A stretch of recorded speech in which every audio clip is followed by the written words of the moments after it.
Hey, Greg, thanks for joining me. Absolutely, Matt. It's great to be here and collaborate with you on what I expect will be an amazing series. Absolutely, right? I couldn't think of a better person to partner with for this discussion. And I want to start this series with a fundamental question, Greg. Is security really the objective of information security programs today for enterprises? Matt, that is the fundamental question that I think we need to answer as a community. And I see time and time again, disruptive events are having a significant impact on organizations. And in spite of all of these investments that we do to align around security, at the end of the day,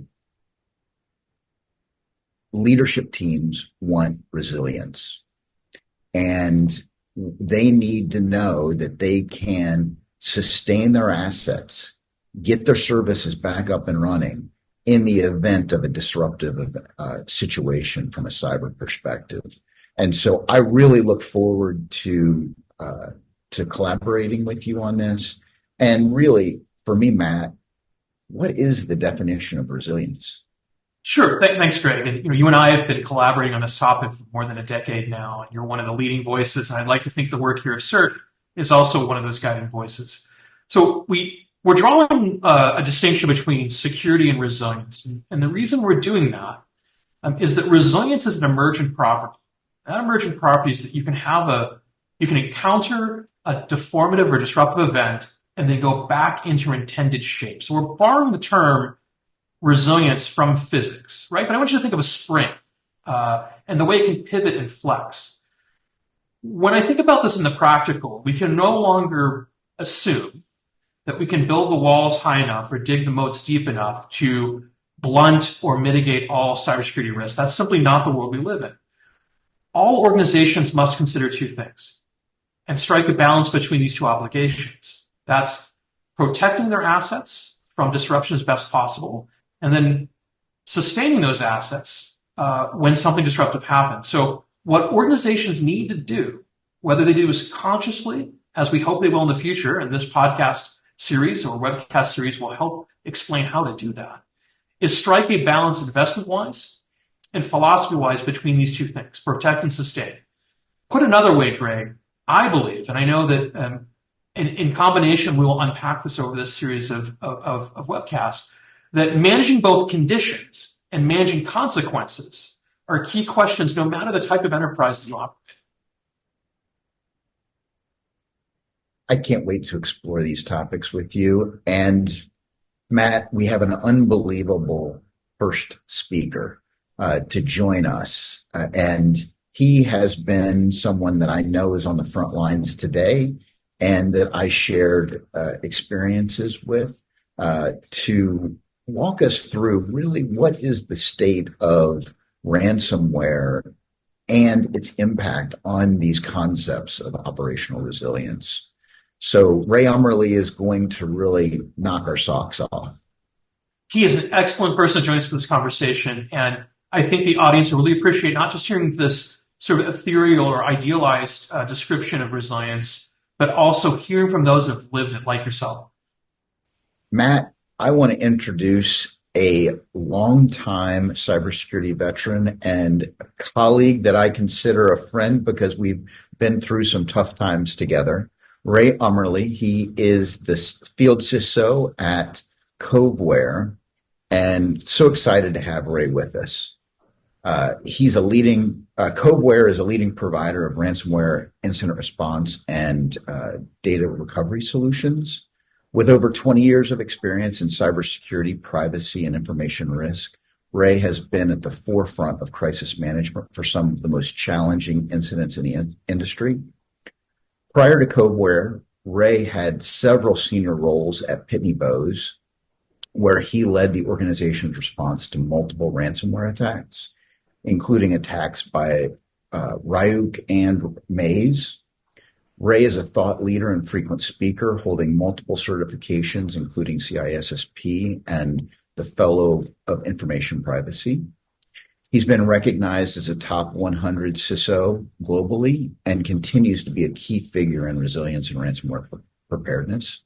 We're thrilled to have him share his insights on cyber resilience today in this episode. So, Ray, welcome. Thank you for having me, Greg. You have been on the front lines for so many years. Can you help us define cyber resilience in today's evolving threat landscape? I'll do my best because I think a lot of organizations struggle with that definition. To start off, I think a lot of organizations confuse resilience with business continuity and recovery. And the reality is it's multifaceted because resilience is more about how do we stand ourselves back up when we've been knocked down. It's partly how do we prevent ourselves from being knocked down? How do we pull ourselves up by the bootstraps and continue? But also, while we're going through all that, how do we continue to limp and keep our business and operations running? So I think if I look at that, key components for organizations, a lot of it is around that preparation and prevention, building those strong, not only security measures, but those muscles that we're going to have to utilize during these events, that ability to quickly respond and contain and eradicate these events when they occur. And then, of course, that recovery and continuity capability to say, not only can we maintain our business operations in some form while we're going through reconstitution of everything else, but also how do we adapt that over time and pivot and change focus as the threat landscape changes? It's a pretty wide definition. If you look at in the dictionary, there's probably going to be a 1, 2, 3, 4 subheadings on this. But it is a lot more complex than I think just the term resilience tends to wrap itself up to be. Yeah, I think that Matt and I would agree with that, Absolutely. that characterization. Well, and just to build on that for a second, because part of the challenge I think too for organizations is until you've been through events, sometimes it's hard until you've been through the pressure testing of actually executing those plans and putting yourself through it. You don't recognize those gaps and opportunities. Which is why as we go through some of this, we'll talk about some, our own experiences here and how we were foxhole buddies on many an occasion. But how we can kind of sit back with the benefit of hindsight and look at those and say, here's learnings that other organizations can leverage from our experiential development. And hopefully they don't have to go through it themselves before they actually learn those lessons. So. Well, let's hop right into that then. As we were joking, at the time of this recording, it's literally 5 years ago, almost to the day that you and I met, and we lived through a very challenging set of incidents together with your time at Pitney Bowes. Could you share a bit about the critical role that resilience played, but start off with explaining Ryuk and Maze ransomware incidents? Let's start with the Ryuk situation. Yeah, so these dates definitely live in immortality in my mind. But October 12th of 2019, so tomorrow, looking at my current calendar, 5 years to the day, I got a call at 3:30 in the morning from our security operations team that they were noticing some adverse behavior on the network. 3 hours later, I was informed that we were undergoing a ransomware and encryption attack, and our third-party forensic firms were going to be engaged. And by 9 o'clock that morning, I was debriefing the entire C-suite, including the CEO, on the fact that 25% of our network had been compromised, including a significant portion of the environment that fulfills postage back to those meters out in the field, and how we not only had business disruption, but we also had a ticking clock because we were entering into a Columbus Day weekend. And any of those things, the meters out in the field that had postage would still have postage, but when they ran out, they were going to try to call back home. And when they call back home, they were going to get a busy line. And that was not going to be a great experience for our customers. So, going into that, it's interesting because we had often talked about ransomware in the context of, are we prepared for this, both in terms of our prevention and our defenses as well as our recovery. And we looked at things like, well, we have antivirus coverage and we do these phishing tests and we're blocking so many things at the firewall. And that tells one component of the story. But then when it came to, well, what happens if we got hit? Then it was like, well, yeah, we've got backups. We've got backups over here and they're secure and so forth. But the reality is going through the event, what became readily apparent was it wasn't enough just to have the backups, because then we had to go through a very long, painstaking effort to remove the threat actor and the ransomware from the environment. That can be a very long tail. And for us, it was, well over a week before we kind of had full remediation, removal of the threat actor and the malware. And then as we were thinking about recovery, all the dependent infrastructure that now had to be restood up, reconstituted at tier 0. The Active Directory had to be reshaped and rebuilt because they had compromised components of that. Our backup servers had to be rebuilt and backups re-indexed. A whole host of things and dependencies that, again, those recovery time objectives that we cleanly documented as 4 hours or whatever it may be, all of a sudden became 4 days, if not multiple weeks, to get those systems back up. And then also the recognition that many of those are done in isolation. You look at one specific application. But what if you have 20 applications that all have to be brought up and they can't be brought up at the same time? So a lot of learnings from that encryption-based attack at that stage. And it was interesting enough to note that the initial access for Ryuk ultimately ended up being phishing, like many organizations still face today, by the way, multiple years later.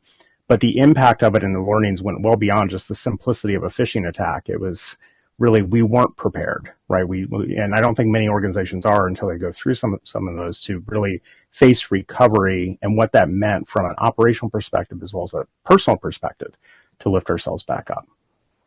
Ray, a question, if I might. Please, Matt. Thinking about your description, and you say that you contemplated a situation like this, but had you done a tabletop exercise or other simulation of a ransomware incident prior to experiencing it for real?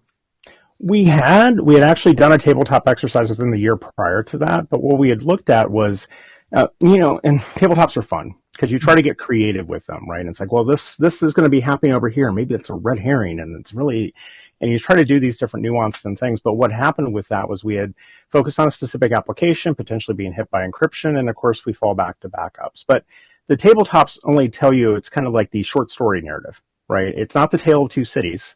It's the Cliff Notes version of the introduction to the book that you're actually going through sometimes. And the very top of the way is because we didn't know enough at that time to challenge ourselves, right? And to pull on those threads and say, okay, but what if this happens? And what if we didn't have this? And what if Active Directory? And hindsight being 2020, that tabletop would look very different post-incident than it did pre with that knowledge. Thank you.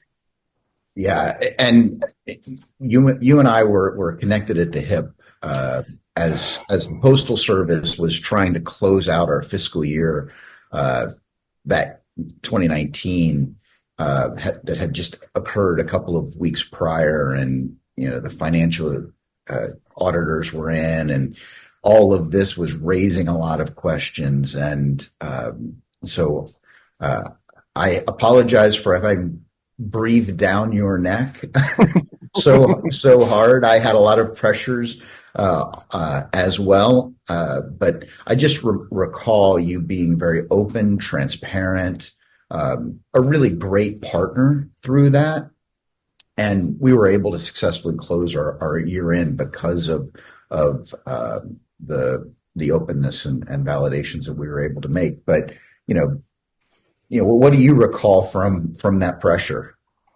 So I will say, and I'm not just saying this, because we're friends now.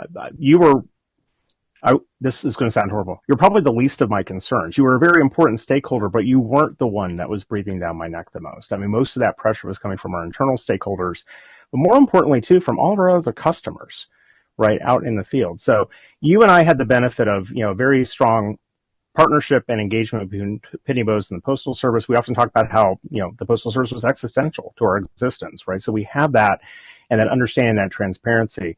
But we actually went public with this attack relatively quickly. So we were hit on the early morning hours of Saturday. We actually went public with the information on Monday because we knew the level of disruption. We knew the level of inquiry that might come from this, and we wanted to get ahead of that from a communications perspective. And I'm very much a firm proponent of early and often notify, provide information. The security is oftentimes going to hurt you. When we talk about maze, we can talk about how maybe that introduced some complexity. But what the interesting thing is, and this kind of goes back to the resiliency point, is as soon as something becomes public, a lot of organizations don't anticipate the inbound external demands that are now coming in from a variety of stakeholders. And that could be media or threat intel firms or whatever that is. It's most often going to be your clients and customers. It could also be your partners. So the things that I was dealing with within that first week, beyond just even containment and eradication and recovery responsibilities, was how do I triage this? Like I now have inbound requests. I had 60 some odd requests to my calendar to get on the phone with members of our top 100 customers because they wanted to talk to the most senior security person in the organization. They would take nothing less. And there's only so much you can do in a given day. And so we started figuring out different ways to communicate. Okay, we do a webinar, we publish that, provide some triage of information that way.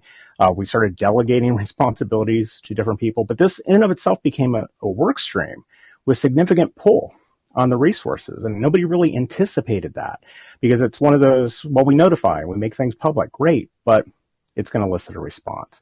So those external pressures, honestly, were a lot harder than dealing with you, Greg, in the moment. You were demanding, but not in that way. And then the partnership aspect was interesting too, because we see this a lot more often now because I think playbooks have adjusted. But we had a few partners that pulled the plug as soon as they saw something about a cyber attack.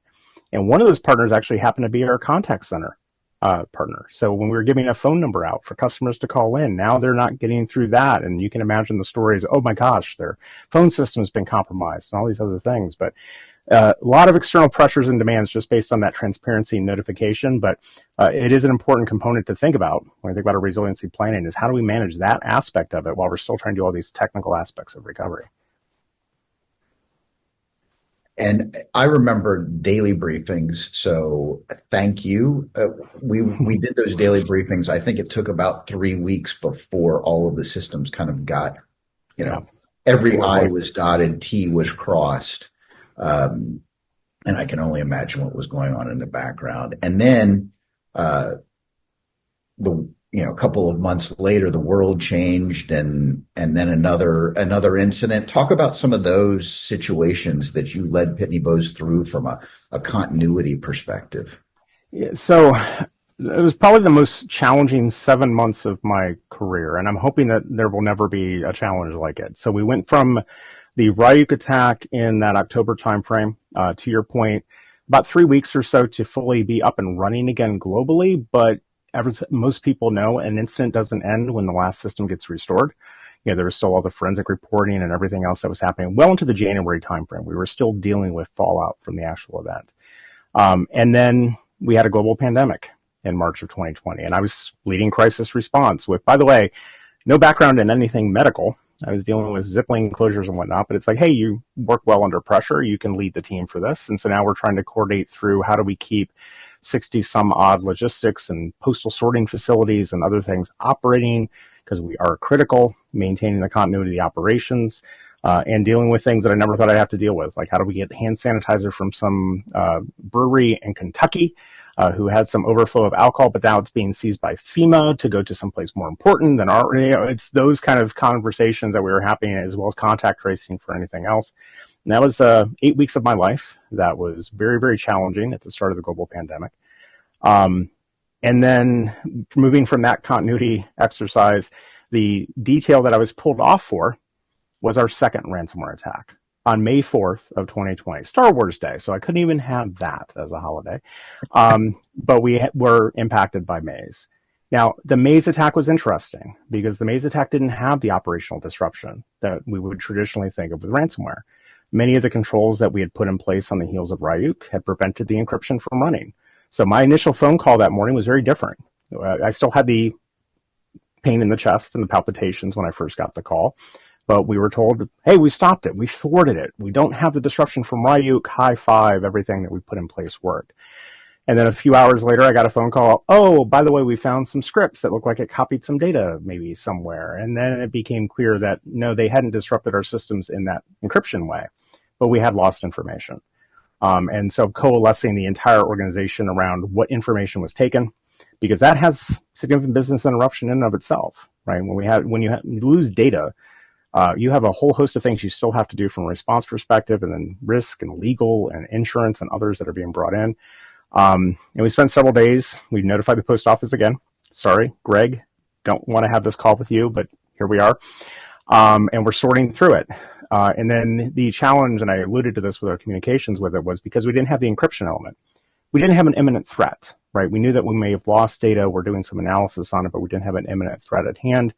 What we hadn't known was that the threat actor actually was trying to reach out to us via email But these emails were coming from dark websites, and they were never being delivered to their intended targets. So they were stuck in our email filters. And then I got a call from my chief communications officer the following Sunday to tell me that it's on the news that we had the second breach in 7 months because they posted to their leak site, Pitney Bowes, and here's some subsets of data.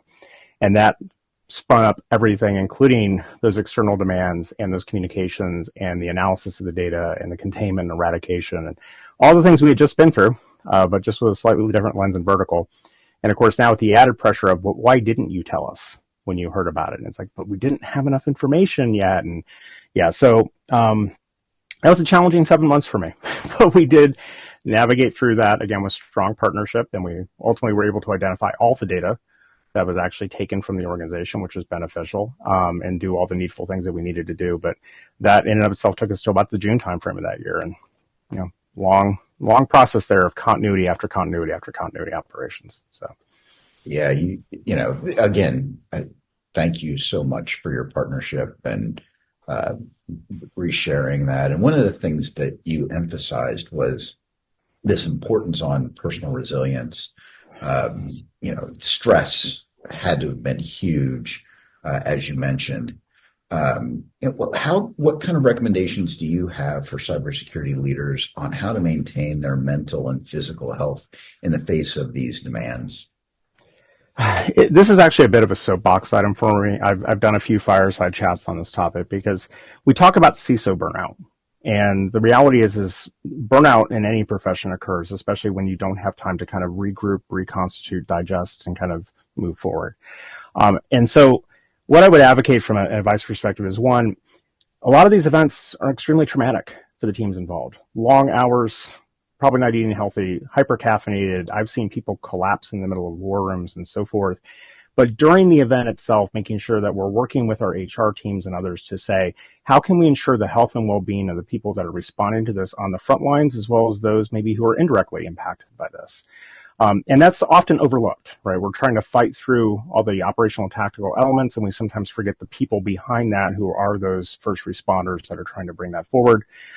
So in the moment, making sure they're getting the necessary breaks, that they're getting time to sleep. And by the way, that sleep's not going to be restful, because even when I was given 4 hours of sleep in a 24-hour day, I was still thinking about the solutions to the problems that I had to come back and solve. But, making sure that we're aware of that. But also, maybe more importantly, is on the heels of that, recognizing that the individuals and the teams involved need to just take a breath and exhale and recover. One of the things that's challenging, and this is my 7 months of torture there, is we went from event to business as usual, to event, to business as usual, to event. At no point in time did I get to just kind of go, I'm going to take a day off or a week off or a couple weeks off and maybe just kind of recalibrate myself. And that starts to wear on the teams and on the edges. And it comes forward in two ways. One, obviously, the more instances you have, the less prepared your team's going to be to respond. They're not going to come forward with the same level of energy and so forth. But also in between, that's when you see mistakes that are made, work that gets rushed, and people just aren't as engaged as they are. So it's really important to take those moments and provide the team those moments to process that event, and not only learn from it, but also make sure that they come out of it, better than they were. I wish I would have taken that advice, because that 7 months definitely added a lot to my, just health and well-being issues and so forth. I'm in a much better place than I am today. But I'm also happier being on this side of the house as opposed to the enterprise. And I don't know if I could go back. I still get if I get a phone call at 3 a.m., even if it's just a text message from my son, my chest immediately tightens up again. So I don't know if I could ever go back to that. But.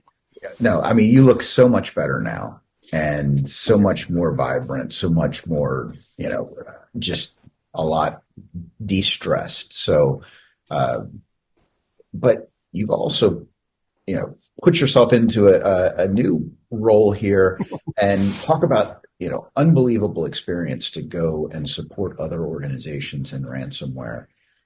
In your role at Codeware, you work every day on the front lines here. How does ransomware preparedness contribute to operational resilience in the customers that you interface with? And what are some of the common pitfalls that you see organizations encountering? It's absolutely critical. And I think there's a lot to be learned. Like ransomware, we we look at it as a specific type of event, but the reality is it's one of the worst events of an organization's life when you think about the impact. And I articulated some of that. But, as we look at responding to these events on a regular basis, there's two things that we tend to kind of stick to. One is the Chris Voss adage, often paraphrased, most individuals don't rise to the occasion, they fall to their level of preparation. And I'll always also caveat that by saying there's always opportunities for individual heroics. Trust me, I've been at the receiving end of those more often than not, but that's not sustainable. But more often than not, that level of preparation becomes very important. And that first to 5 to 10 minutes of a call when we have a victim organization that contacts Codeware often gives us a pretty good insight into how that call is going to go or how that overall response is going to go, because you can hear the panic, the disorganization, whatever, because they haven't tested their plans. They haven't gone through these things. So, the common pitfalls that we often see for organizations is one, putting aside how they got in and how they, compromise the environment. Let's focus on that response and continuity. Is, do I actually have a response plan for this type of event that actually makes sense? That's not just a copy and paste from SANS or some other organization that I've put together. Have I actually pressure tested to some degree? Does my team know what it looks like?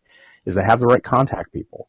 I've spoken to CISOs sometimes that they're like, the contact list is completely out of date. I don't know who I'm supposed to call. I don't know what I'm supposed to do. And that's something that you have to exercise. And even if you just do something like the equivalent of a table read, like if you're doing a TV show, sit down and walk through your plan with your team. You'd be surprised how many times the heads are going to shake and people are like, this doesn't reflect reality. Great, let's fix that. And then going deeper from that policy and procedure, the other component is, have we actually tested the technical processes that we think are here? And what happens when we don't have those IT and security tools we think we might be able to rely upon?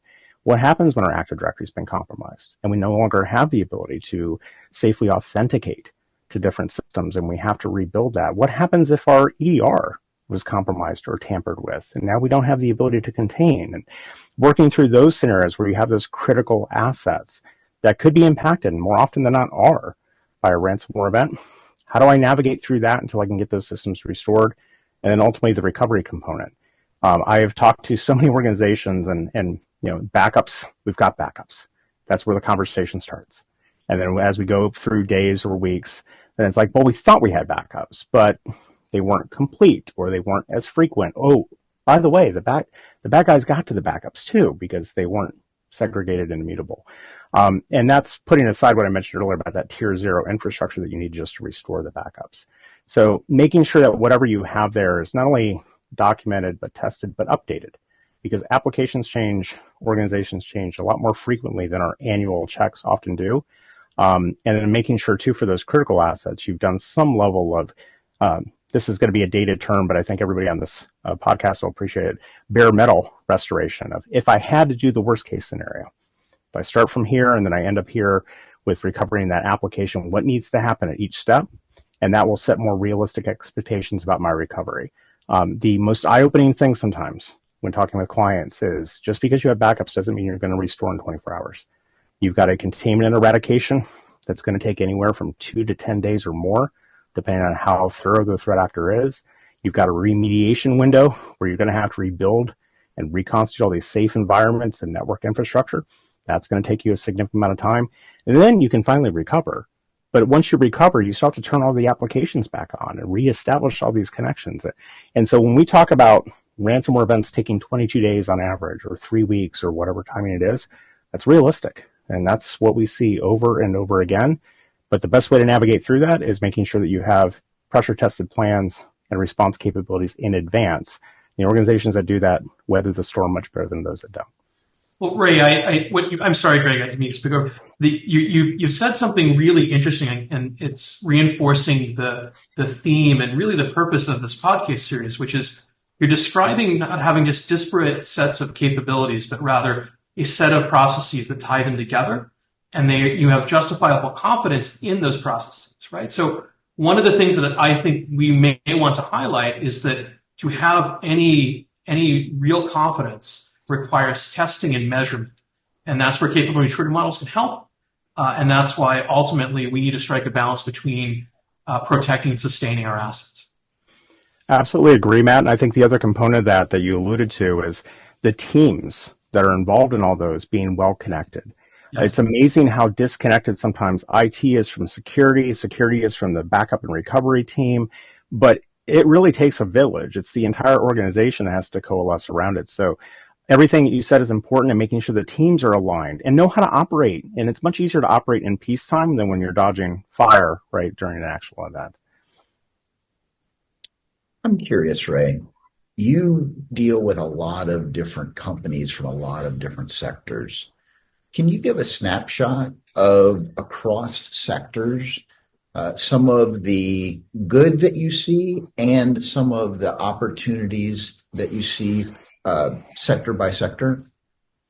I can. I will say that, based on what we see from Cobra's cases, and for those who aren't aware, Cobra handles 50 or more cases every given month of ransomware and cyber extortion. So you see a number of headlines, but there's a lot of others that don't make the news.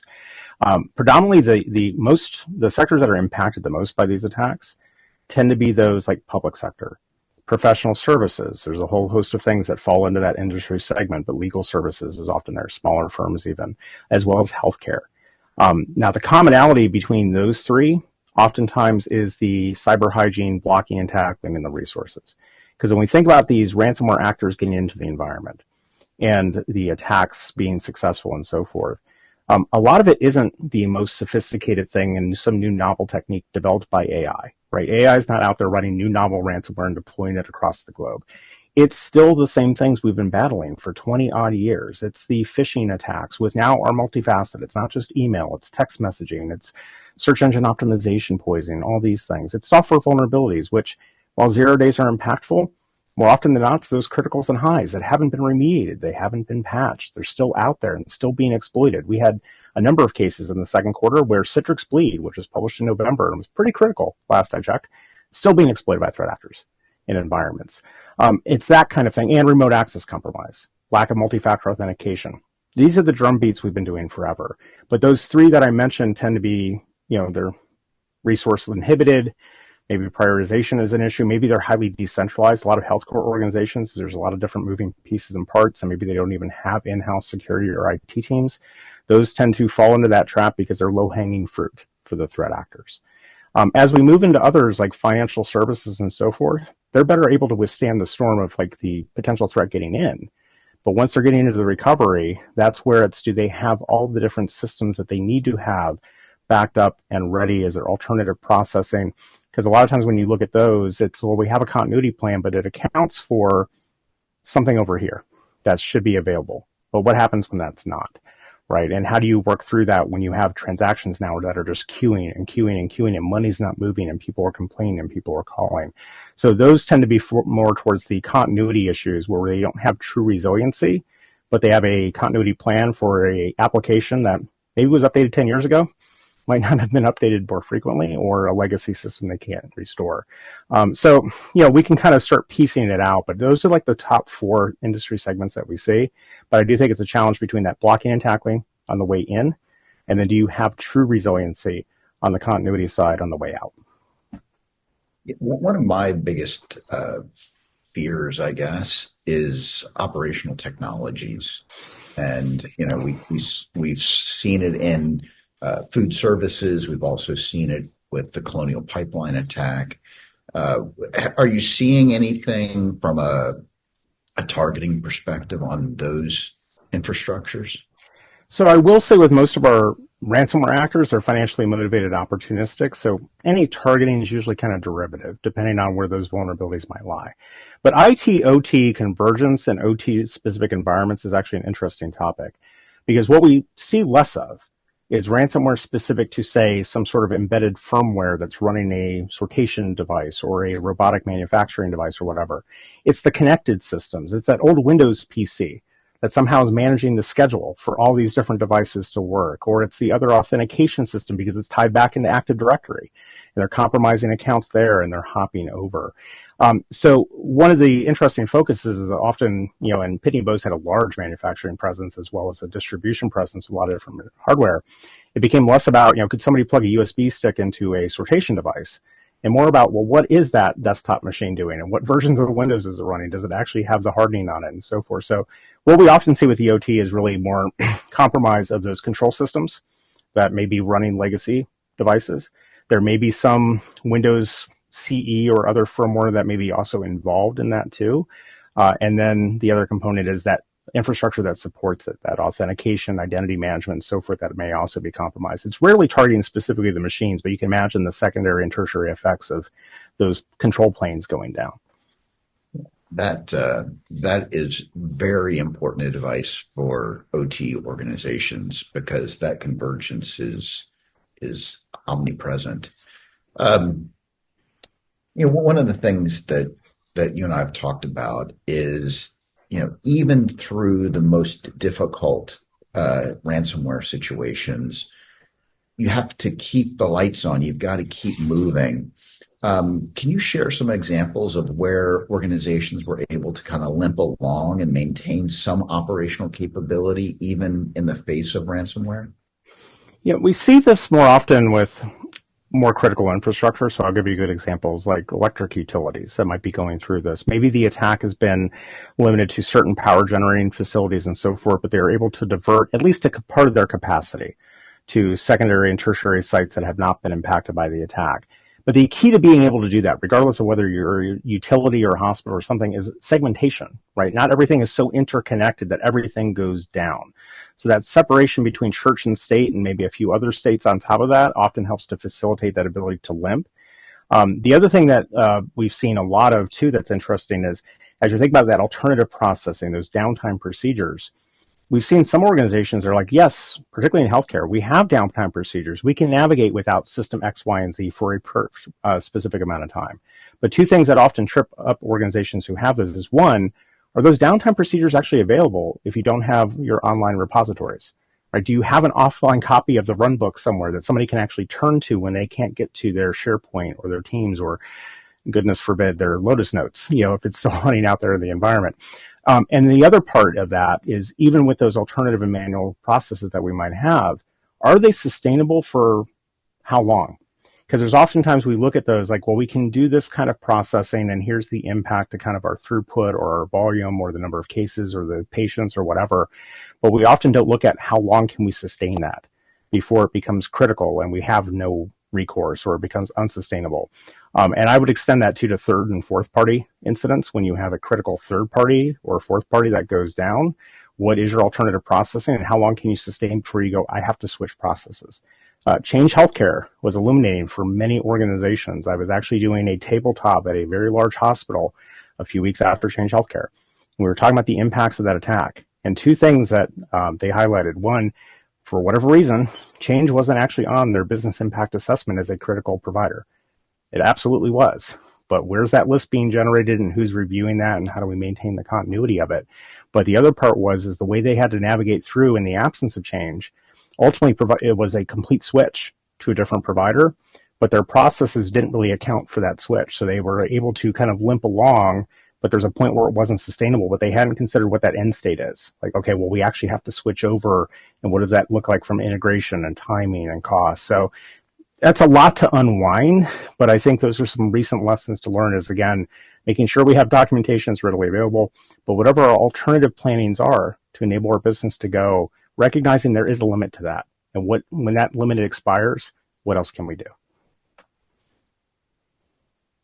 I think those are unbelievably important.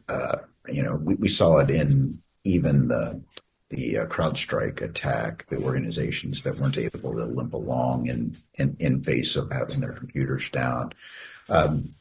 Transitioning, I preach about how communication is the most important component of operational resilience.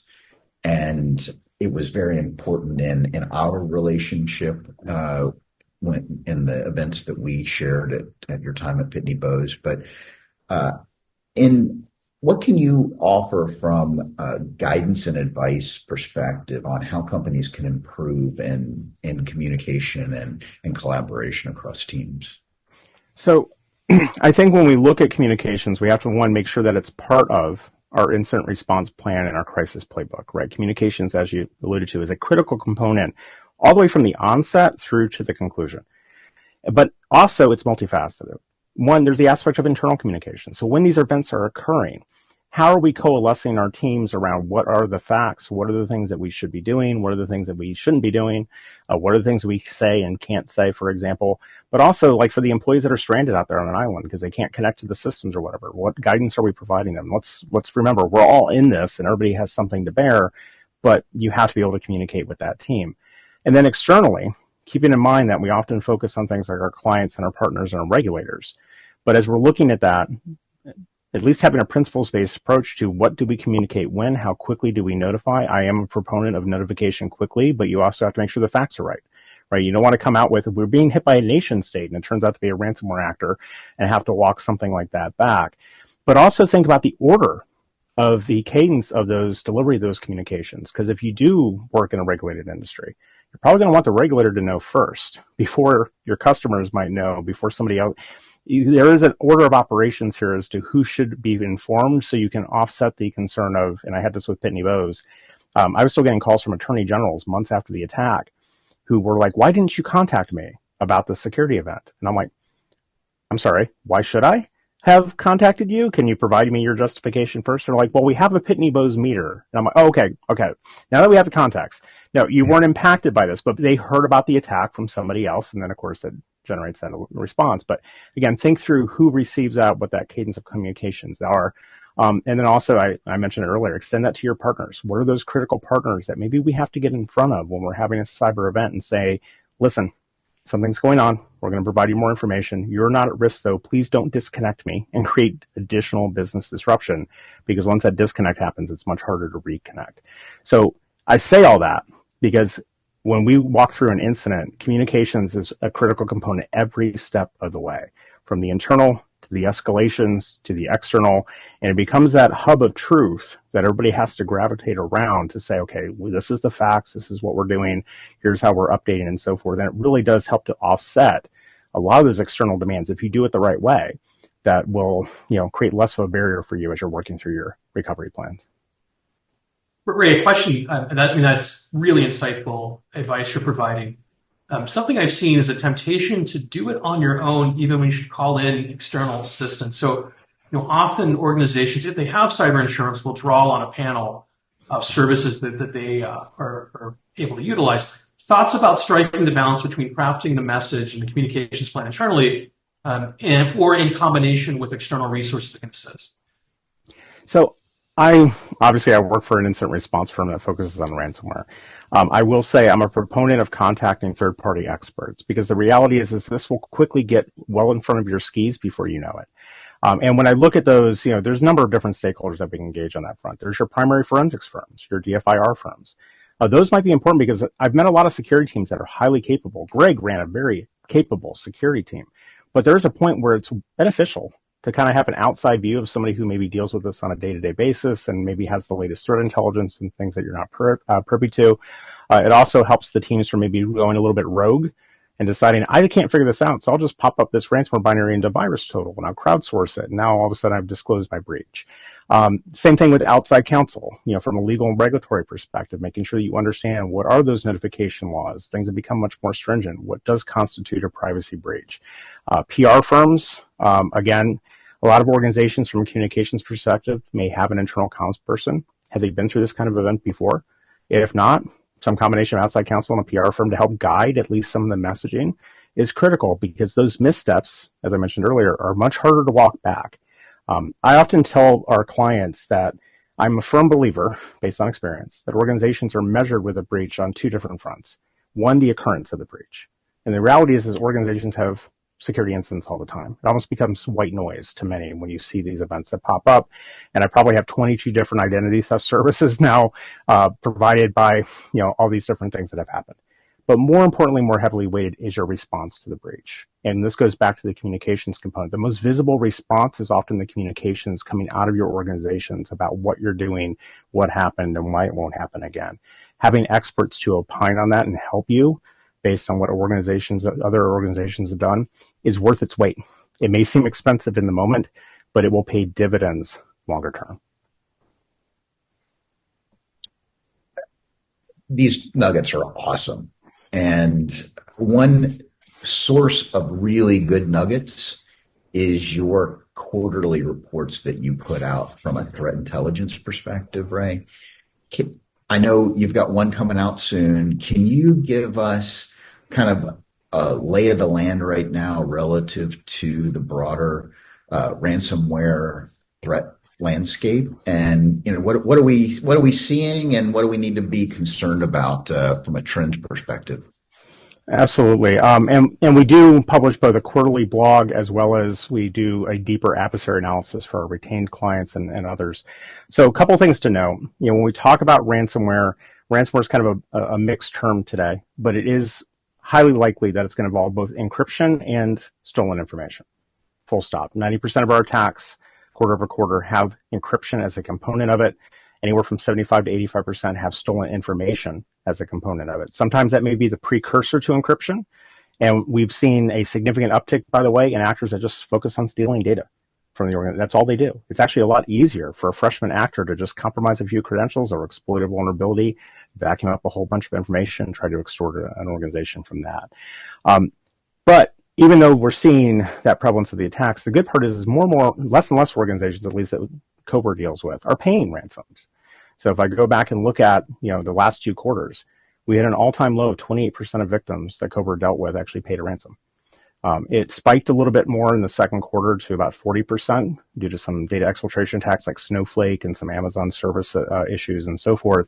But we're trending in the right direction, but 2/3 of those organizations still pay because they don't have a viable recovery path. They don't have a way forward that doesn't involve a decryption key. And this goes back to what we said earlier about completeness of backups. Are they tested? Are they fast enough to get us up and running? So that's still an unfortunate reality that many organizations are facing, is when looking at a ransomware actor, they might have to pay to get a key to get that back. If we look at how they're getting in, unfortunately, it's the same story I was telling earlier. Quarter over quarter, it's still a combination of remote access compromise. That's still the highest confirmed vector, by the way. Now, you can talk about vulnerabilities as a component of that. You can talk about stolen credentials as a component of that. Single-factor authentication, often the keystone of many of those things. And we want to say it's not an enterprise issue, but look at some of the large breaches we saw this year, public testimony, single-factor authentication on a Citrix endpoint, and we're in. So that still leads there. Phishing, by the way, I mentioned this earlier, is multifaceted. I will say be aware that phishing and threat actors have gotten much more sophisticated, particularly using things like large language models and OpenAI. Not only are they phishing through email much more compelling, we're seeing a lot more SMS text-based messaging. By the way, using things like LinkedIn to target organizational members using their mobile numbers that are associated with those LinkedIn accounts to try to send them carefully crafted pages that look like their MFA bypass or for multi-factor authentication and get them to click on that. We've also seen callback schemes. So what I mean is we've had several organizations that have experienced sudden flooding of emails to the inboxes. They're not malicious. They're newsletter signups and subscriptions. But then shortly after those begin, the employee gets a phone call from someone claiming to be from support. And, hi, I'm from the government. I'm here to help. Download this tool. And once they get that access, they're off and running again. So that's become a very prevalent vector when we think about phishing. It goes well beyond just the normal email campaigns, but taking advantage of other behaviors. And I mentioned the software vulnerability. It still continues to be the drumbeat of those criticals and highs. And I go back to Verizon's data breach investigations report. I read it every year. I'm sure you do too, Greg. It's on our nightstands. But they talked about this year 5 days to weaponize a critical or high vulnerability. When we look at our patch management and vulnerability management plans, most of those are looking at 15, 30, 45, or longer, depending on the system's downtime tolerance and so forth. That's a huge window of exploitation with a very small window of actual weaponization. So again, staying at the forefront of that. But last thing I'll say is, the threat actor landscape continues to change, but we see a combination of very aggressive actors, very predictable actors. But this is why it's really important that, because it does change so often, look at those subject matter experts, engage the right people, because one of the worst things that organizations do when they go through ransomware is try to think, I can do this myself, right? And the challenge with that is, unless you have some precedent to build from, some data, some forecasting, the likelihood that you're going to make a mistake for your organization is fairly high. It's worth at least reaching out to an expert to help you with that. Ray, I think I'm going to move you from my contacts in my iPhone to my favorites. Am I going to be in your 5 now, Greg? That'll be perfect. But yeah, thank you. I think that's the unbelievable advice. And I want just one more piece of advice for organizations just thinking beyond cyber. How should organizations think about business resilience? What advice do you have there? I think the best advice I can give is, one, make sure that's a high level, executive level discussion where the business leadership and the functional areas are all talking about what is important to our business, what needs to be prioritized, where are those revenue generating opportunities and so forth. And everybody's aligned about that. We talk about mission, but oftentimes what's underpinning that mission is those specific things that, like, this service is going to be more critical than others. This business line is more critical than others. And having everyone on the same page about that then helps to ensure that we have the proper prioritization of resources and technology and people and tooling. And then when the inevitable excrement actually does hit the fan, there's something that people can turn to as a North Star to say, here's my objective. Here's what I'm going towards. And I say that because I've seen many organizations that, again, when push comes to shove, some of the slowness and the biggest consternation comes from the fact that nobody knows exactly what should be first and what should be prioritized. And that has to start from the top and then gravitate down. That can't be a grassroots effort in the operational track. That would be my number one thing, is coalesce around that and make sure the teams know, what that mission should be. Unbelievably enlightening, Ray.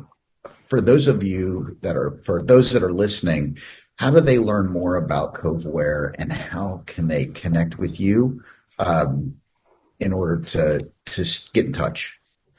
Absolutely. So coveware.com. We publish our regular blog there. There's a contact us page there too. If you're interested in either our retained services, or if you're going through an incident, feel free to communicate to us through that website. You can also, if you're interested in learning more too, just mention this podcast. That'd be an awesome way as well to kind of connect the dots on that.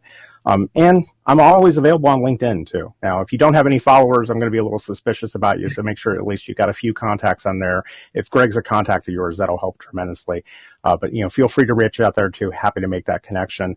And just to kind of close on my front, for me, this isn't about the business of ransomware. It's about trying to end the problem. And the best way to end the problem is engagements like this, opportunities to share information, share advice, like we opened up with. I want my experiential learnings to help other organizations not have to go through that pain. So the more we can talk about it, the better. Amen, my friend. Thank you so much. Matt, any thoughts as we close out with Ray and let him go? Well, first, I'd like to thank Ray. And as we've said a few times already, this is invaluable insights.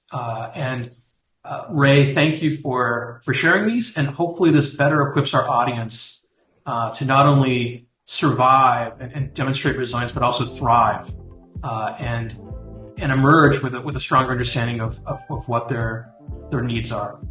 Well, thank you both for having me. It's been a pleasure.